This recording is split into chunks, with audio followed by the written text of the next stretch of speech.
छत्रपती शिवाजी महाराज यांची आज जयंती, त्यानिमित्ताने अनेकांनी सोशल मीडियावर अभिवादन केले आहे। त्यात काँग्रेसचे नेते राहुल गांधी यांनी अभिवादनाऐवजी श्रद्धांजली अर्पण केली आहे। व्हिडिओ पुढे बघण्यापहिले जर तुम्ही चॅनलवर नवीन असाल तर चॅनल सबस्क्राइब करून घ्या अशाच फास्ट अपडेट्ससाठी। तर तुम्ही स्क्रीनवर बघू शकता आज पोस्ट केलेली राहुल गांधी यांच्या अकाउंटवरून एक्स हँडलवर पोस्ट केलेली शिवजयंती दिनी श्रद्धांजली असा उल्लेख केल्याने टीका केली जात आहे। यावर छत्रपती संभाजीराजे यांनी प्रतिक्रिया दिली आहे। जयंतीच्या दिवशी कोणी श्रद्धांजली अर्पण करते का, असा सवाल त्यांनी उपस्थित केला आहे। छत्रपती संभाजीराजे म्हणाले, जयंतीच्या दिवशी कोणी श्रद्धांजली अर्पण करते का? जयंती हा साजरा करण्याचा, प्रेरणा घेण्याचा दिवस असतो, त्यामुळे अशा वेळी श्रद्धांजली हा शब्द प्रयोग चुकीचा असल्याने संभाजीराजे यांनी सांगितले आहे।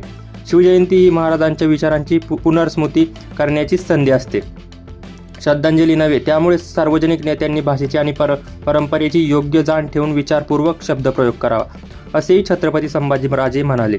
उपमुख्यमंत्री एकनाथ शिंदे यांनी देखील राहुल गांधी यांच्यावर टीका केली आहे। एकनाथ शिंदे म्हणाले, हा छत्रपती शिवाजी महाराजांचा अपमान आहे, म्हणजेच संपूर्ण महाराष्ट्राचा अपमान आहे।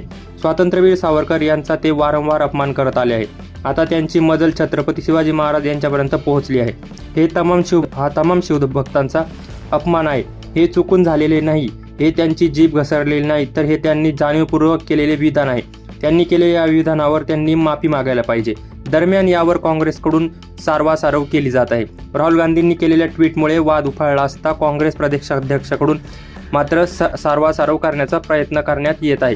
ते म्हणाले, राहुल गांधींनी शिवाजी महाराजांना अभिवादन करत असताना काय म्हटले तर माय हंबल ट्रायब्यूट, म्हणजे मी त्यांना अभिवादन करतो, नमन करतो, हा त्यांचा त्यामागचा भाव आहे। आता धचा माग करून विनाकारण घाणेरडे राजकारण विरोधकांनी करू नये, असे स्पष्टीकरण महाराष्ट्र काँग्रेसचे प्रदेशाध्यक्ष हर्षवर्धन सपकाळ यांनी दिले आहे। तुम्ही याबाबत कसे बघता? ही बरोबर आहे का असं श्रद्धांजली टाकणं पोस्टमध्ये हा शब्द? तुम्हाला काय वाटते तसे तुम्ही मला कॉमेंट करून नक्की कळवा।